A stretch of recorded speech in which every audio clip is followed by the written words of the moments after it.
I've spent most of my life thinking about democracy, but I never really thought about its fragility until recently.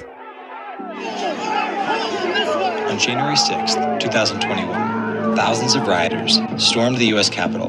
Florida becomes the latest state to ban schools from teaching about systemic racism. 23 saw the highest number of bills introduced in state legislatures attacking LGBTQ rights. Legal challenges regarding voting rights in multiple states from Georgia to Arkansas could alter the nation's political landscape ahead of the 2024 elections.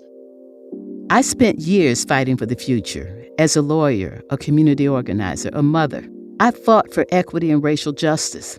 And to see the foundations of our democracy threatened, however flawed they've been, is scary. But there's a place that gives me hope: Los Angeles. Los Angeles, and maybe the state of California generally, has been the roadmap for how to be engaged with others. For years, I've admired what the city's organizers have built across differences, out of moments of deep struggle when the city has erupted. But with respect to trying to get LAPD service or anything else, folks, you're on your own down there. In the face of systemic abandonment. The role of the police was laid to bear, that we are not here to protect you. If you folks want to kill each other, that is fine with us. Has come a movement that is reshaping what democracy can look like.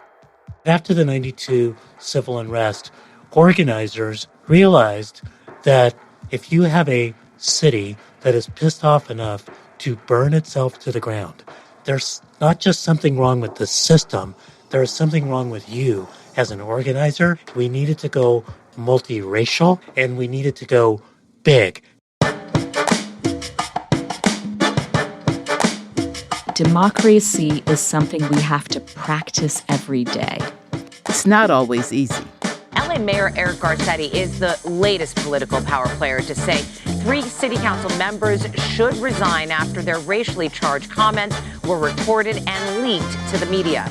But I believe if we look closely, we can find a path forward. Tensions everywhere, racial conflicts and racial tensions. The question is there a place for us to actually work through those challenges and tensions and find out how we lock arms towards a better future for everyone? LA is striving to build a radically inclusive, thriving multiracial democracy, one that's focused on human flourishing and that leads to a good life.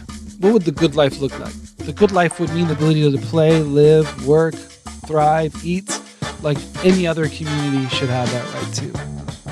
Los Angeles doesn't have all the answers, but I want to know what it can teach us about building a multiracial democracy that represents all of us. I'm Angela Glover Blackwell, founder and resident at PolicyLink, a national policy institute dedicated to lifting up what works. Join me for my new podcast, Reimagining Democracy for a Good Life. Find it wherever podcasts are available.